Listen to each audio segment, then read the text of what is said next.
Hi, everyone. Happy afternoon. Happy Thursday afternoon. This is the first time that I'm going live on Facebook, YouTube, and Instagram. So it's a big celebration. Thank you so much for joining us this afternoon. As I shared, I am kicking off a special project where I am going to interview whiskey club owners from across the U.S.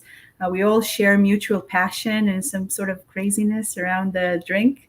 And I want to kind of like deep dive into the passion and uncover it.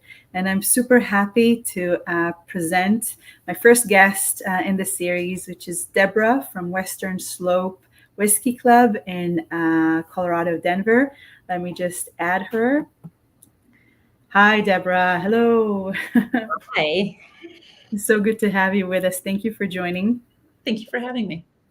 So I met Deborah on Instagram when I was just starting up my Instagram account, and Deborah reached out to me on several occasions because we're both women that are leading whiskey clubs. So I'm super curious to hear about your story and your club, and maybe a little bit about Colorado and Denver whiskeys and your experience. But maybe just let's start with what got you into whiskey in the first place.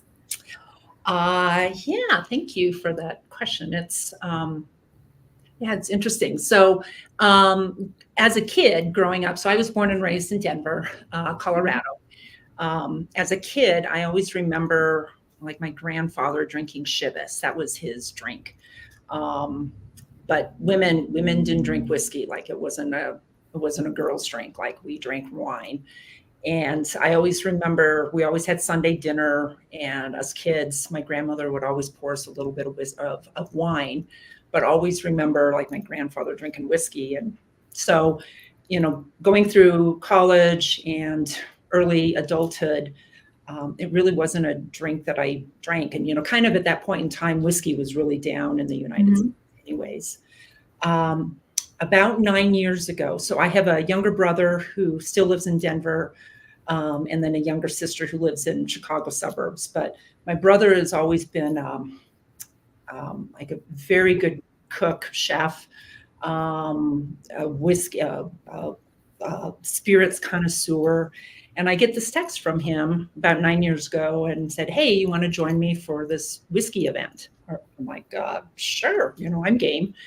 And so went, and it was what was called Denver Whiskey Club, and there were about 45 people there, and we had three distillers there at that time. It was a gentleman from a company called Woods High Mountain Distilling, which is in Colorado, another distillery called Bear Creek Distillery, and I always forget the third one.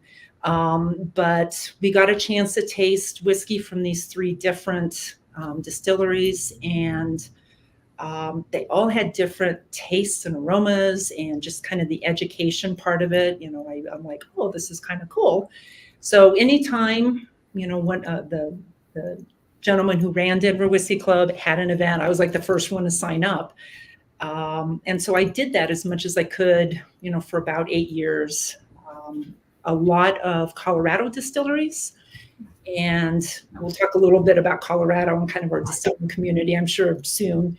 And we had a few, like I remember Tillamerdue coming out. I remember Bruichladdich. So we had a few outside of the country and outside of the state. So kind of 20, my life kind of took a different direction in 2019 and 2020.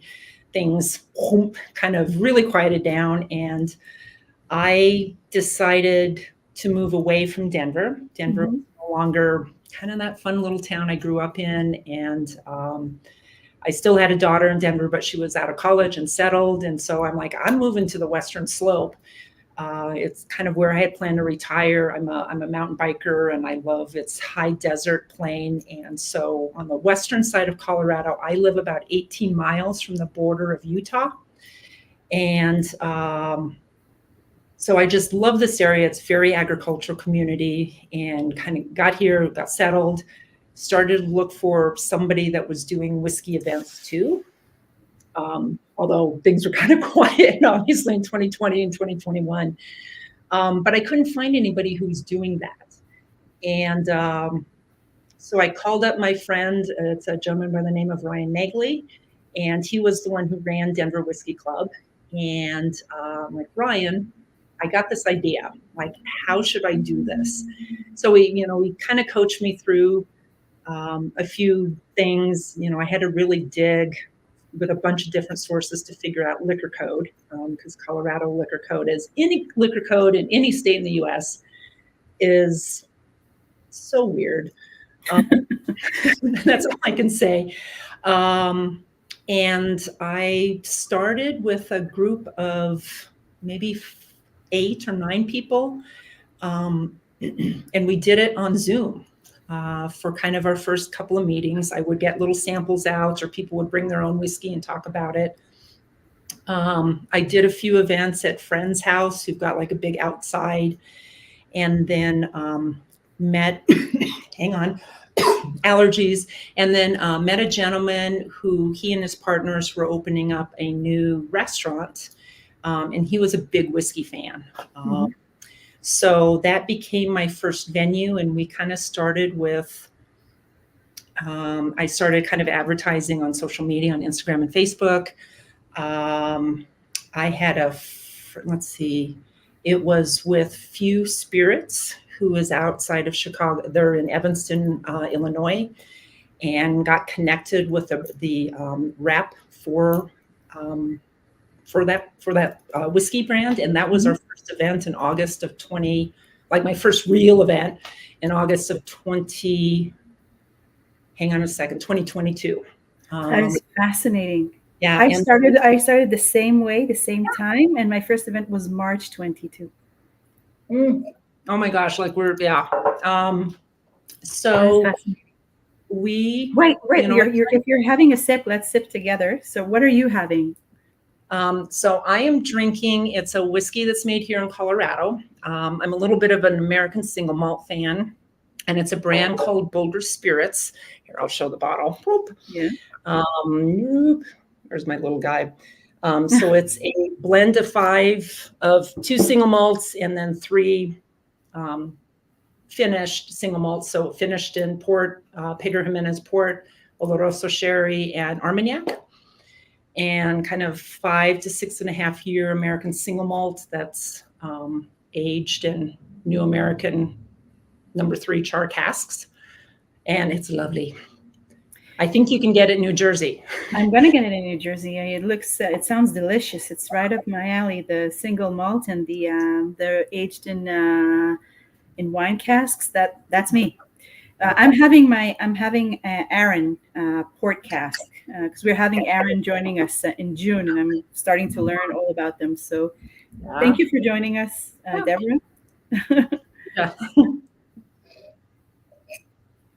Okay, so we were at your August 1st meeting, and then how did you gather all the people? How did you plan the sketch? How did you go about it? Yeah, so kind of a combination of social media. A lot of I like to say I'm an introvert, but maybe I'm not. When I'm talking about whiskey, I'm not. Same. Any time that I'd meet somebody, somehow we would get on the topic of whiskey. And they're like, "There's a whiskey club out here." And I'm like, "Here's my card. Here's my website. Go." My brother, I was just doing Instagram, and my brother said, "Hey, you should try Facebook." I'm like, "Facebook is for old people." It was amazing. And and I'm like, I'm an old person too. And so I got a number of people through Facebook. So I think it's a combination of word of mouth, social media. I do put up flyers from, at liquor stores and, other places. I've got good idea. I have a liquor store that I partner with for all my events. If people want to buy a bottle of something, he'll take orders at that event, and then they'll go buy it from him the next day. At the event venues, they'll advertise too. So it's just been kind of a word of mouth, but I think,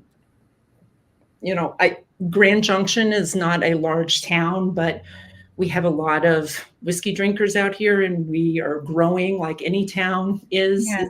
like in the US right now. What you said about the shyness part and the introvert part, that is, I just, it so resonated with me.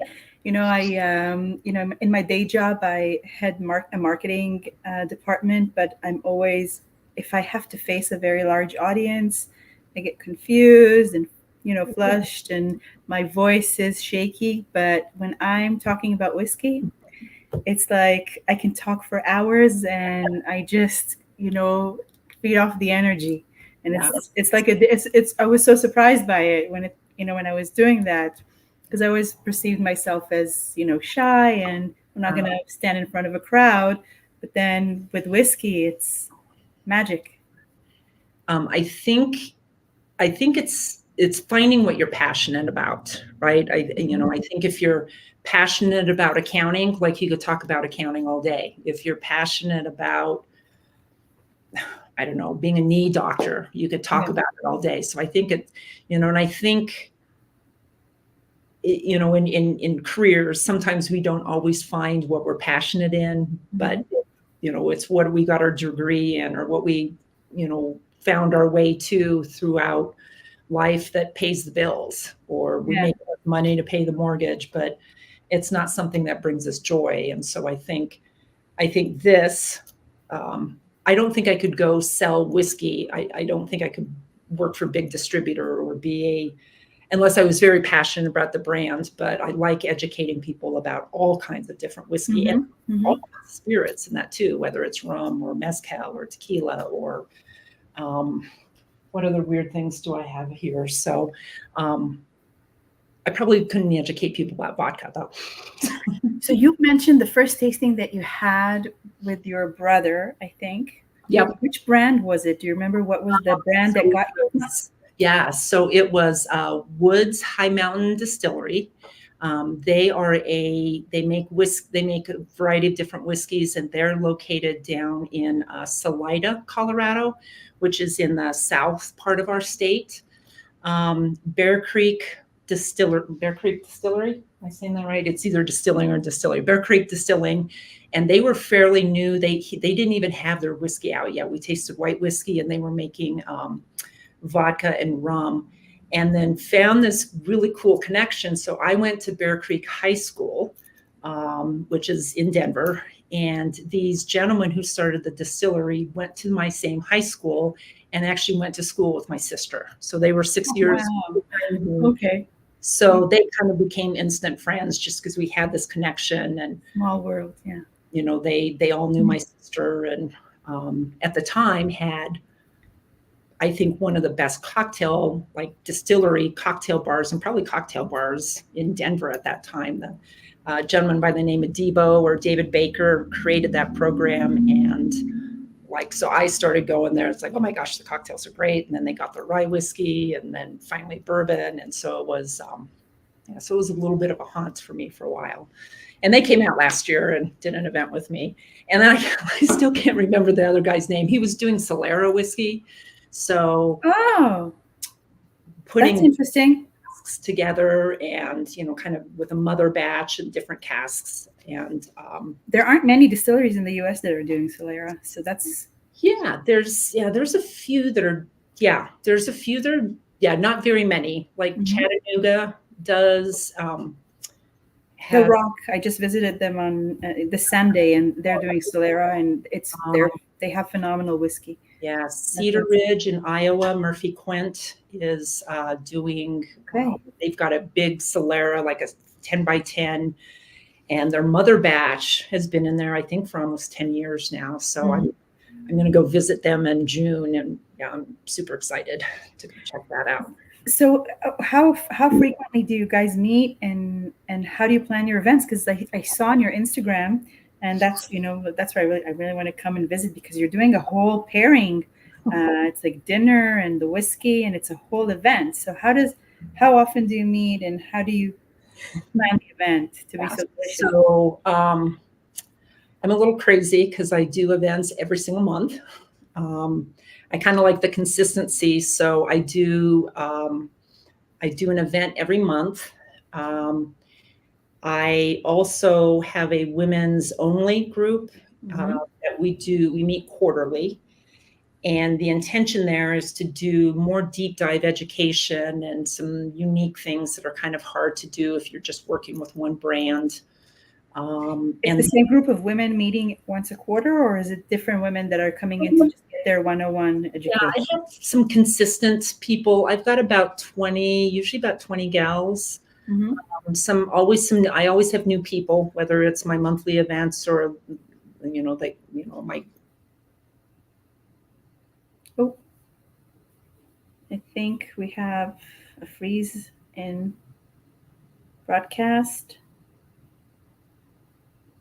Let's see if that refreshes. Let's do this, and let's try and add Deborah back to see if that works. I think we got disconnected for a second. Let's see if Deborah is still there.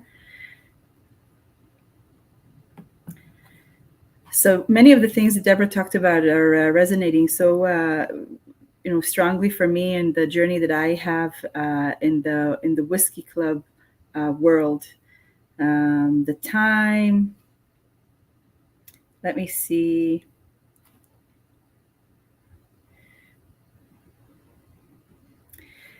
So the time and the timing and, just starting around COVID time and getting around with friends and just experimenting. And also for me, it came many years after I tried my first whiskey and after I got it, after I fell in love. So it was a very slow process of getting to know whiskey, and only then setting up the club. And for our whiskey club, we had, I thought we were going to be like 7 to 15 people, and we were about 100 people within 3 months. So that was a huge surprise, and it was great. And now we're 200 people in one club and 65 in another, and there's another one that is launching next month in New York City. So as Deborah is planning to join, I'm going to stop the live and I'm going to see if I can connect with her again. So I'm going to disappear for the one viewer that is kind. I'm going to see you in a minute. Oh, there's Deborah. There's Deborah. She's coming back. And for those of you that are with us, feel free to introduce yourself and share what you're having as your drum tonight. I'm really enjoying this port cask. It's phenomenal, and I think Aaron, just in general, is a phenomenal distillery. That is, I really look forward to discovering it soon. Let's see.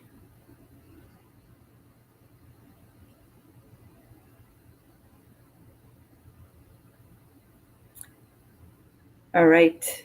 Let's see if Deborah can join us again. I'm so curious to hear about all of the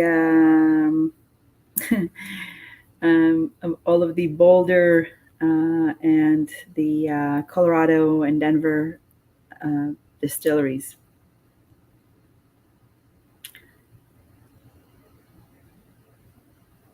Let's see if she can join.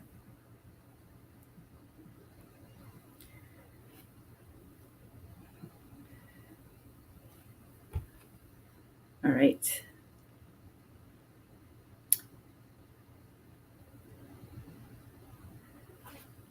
So if you own a whiskey club, or if you set up a whiskey club and you'd like to share your experience, I would really love if you can DM me.